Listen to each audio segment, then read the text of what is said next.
So, good morning guys. So, ito apply tayo kay Move It na MC Taxi. So ito yung first ride natin kay Move It. Nakakuha tayo ng pasahero galing Makati to Pasay sa MOA. So guys, ito actually hindi naman to yung first booking na nakuha ko ngayong araw, pero kasi hindi nakuha na ng video, hindi pa naka-play yung video kanina. So sa kay Move It okay naman siya guys, madami yung booking. So tanghali na ako nakabiyahe, mag-7 na ako nakaalis ng bahay from Alabang, nakakuha ko ng booking to Makati. So tapos ito to Makati, nakakuha na ako ng booking papuntang Pasay sa MOA. So ito, itong fare niya is 96 pesos lang. Gcash yung bayad niya from Makati to MOA. MOA. Ayan ako si Kuya Enforcer kung pwede yung dumaan dyan, kasi may nakita kaya kung motor na dumaan dyan. Ayan kasi traffic sa kabila. Bumayad naman si Sir Enforcer. So tara guys, napakainit nga na talaga sa totoo lang guys. Ingat tayo sa bago sa mga malakas mong biyahe dyan kay Move It o sa lahat ng MC Taxi. Ito parang sa tayo ng EDSA.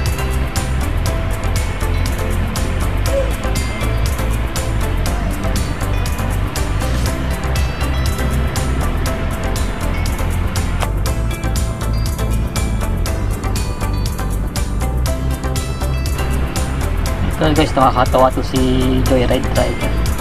Ito nasa unahan natin. Kasi simula sa Makati, nasa unahan na natin siya. Ito.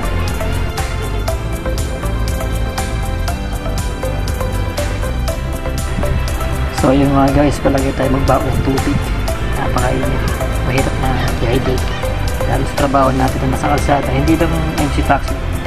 Hindi lahat ng rider na lagi na sa internet. Baon tayo palagi ng tubig. Si katropang Joyride.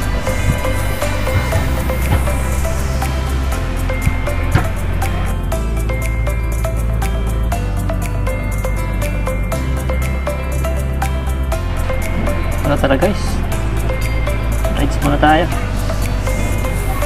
Let's go.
dito guys, nakakatawa si CS, yung CS ko na foreigner, kasi tinuturo niya sa akin yung daan.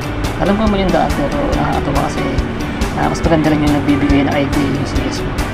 Kasi minsan meron silang alam na shortcut na pag chinek natin sa mapa, magkaiba.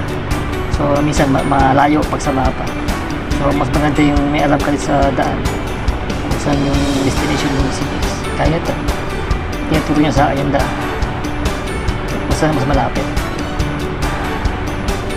Kasi may experience ako na sa mapa, iba yung daan namin, medyo lumayo kami.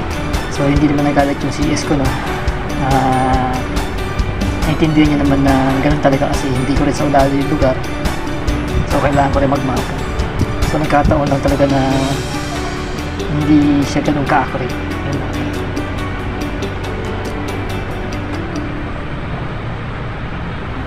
So nasa Pasay tayo ngayon guys. Kahit sa Pasay tayo.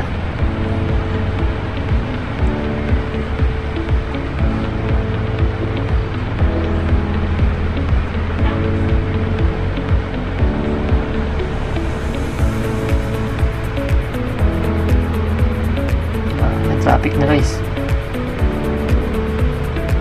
Nasa unahan ko, hindi ko sure kung move din ba ito. Traffic na yung pawi ng papuntang Taft tsaka Pamoa. So dito, nagtalangan ako dito, kala ko kasi ako yung pinaparang ng enforcer. So nasa tamang lane naman ako na motorcycle lane. So ito, pasok tayo ng traffic na ito. Ito ulit si Bubit Rider, nasa unahan natin. Siguro baka hanggang sa unahan natin to matapos. Nasa unahan natin siya. So ito palang video natin guys, hindi aabot ng SM MOA.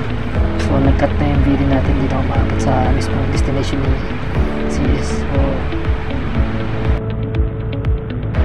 So hanggang dito na lang guys.